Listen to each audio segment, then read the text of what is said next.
Assalamualaikum warahmatullahi wabarakatuh. Perkenalkan, nama saya Rizky Aulia Rahmadanti. Saya berasal dari kelas 11 5A30.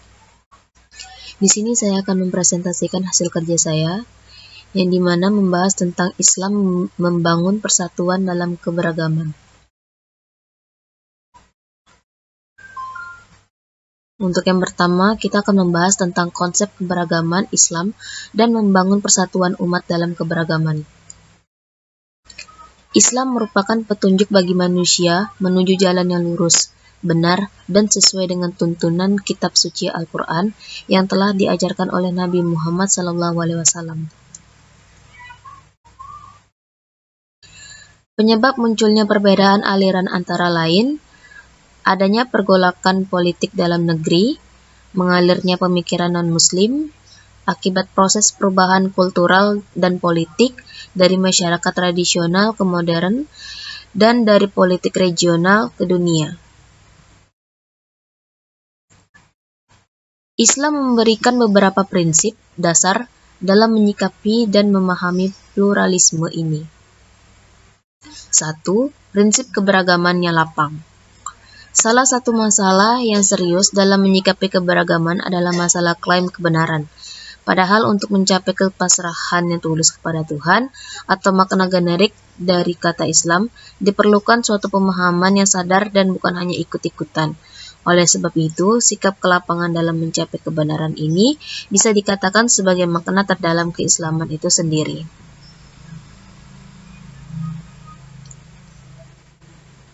2. Keadilan yang objektif.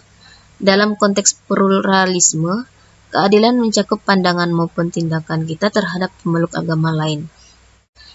Kadangkala dalam tindakan seringkali karena kita tidak suka dan menganggap orang lain sebagai bukan bagian dari kelompok kita atau outsider, maka kita bisa berbuat tidak adil terhadap mereka dalam memutuskan hukum, interaksi sosial maupun hal-hal lain.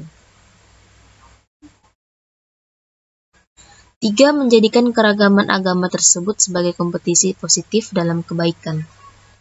Ketika ada pemeluk agama lain berbuat amal sosial dengan semisal melakukan advokasi terhadap masyarakat tertindas seperti kaum buruh, pelecehan seksual, dan sebagainya, maka kita tidak boleh begitu mencurigainya sebagai gerakan pemurtadatan atau bahkan berusaha menggagalkannya, tetapi hal tersebut haruslah menjadi pemacu bagi kita kaum muslimin untuk berusaha menjadi lebih baik dari mereka dalam hal amal sosial. Yusuf Al-Qaradawi dalam bukunya Khair al-Muslimin fi al-Mujtama' al-Islami menyebutkan ada 4 faktor utama yang menyebabkan toleransi yang unik selalu mendominasi perilaku umat Islam terhadap non-muslim, yaitu 1. Keyakinan terhadap kemuliaan manusia, apapun agamanya, kebangsaannya, dan kerukunannya. 2. Perbedaan bahwa manusia dalam agama dan keyakinan merupakan realitas yang dikehendaki Allah Subhanahu wa Ta'ala yang telah memberi mereka kebebasan untuk memilih iman dan kufur. 3. Seorang muslim tidak dituntut untuk mengadili kekafiran seseorang atau menghakimi sesatnya orang lain. Allah sajalah yang akan menghakiminya nanti. 4.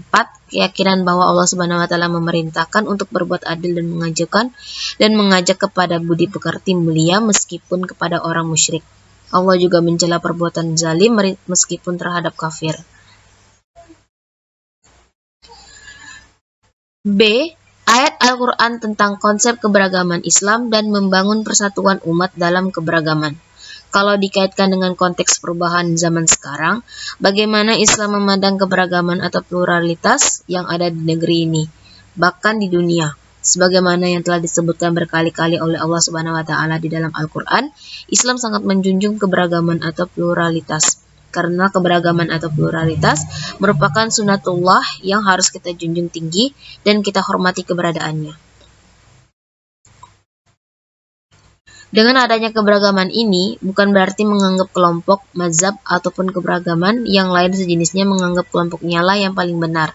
Yang harus kita ketahui di sini adalah keberagaman sudah ada sejak zaman para sahabat, yaitu ketika Nabi wafat. Para sahabat saling mengklaim dirinya lah yang pantas untuk menjadi pengganti Nabi. Sekian presentasi dari saya ucapkan wassalamualaikum warahmatullahi wabarakatuh.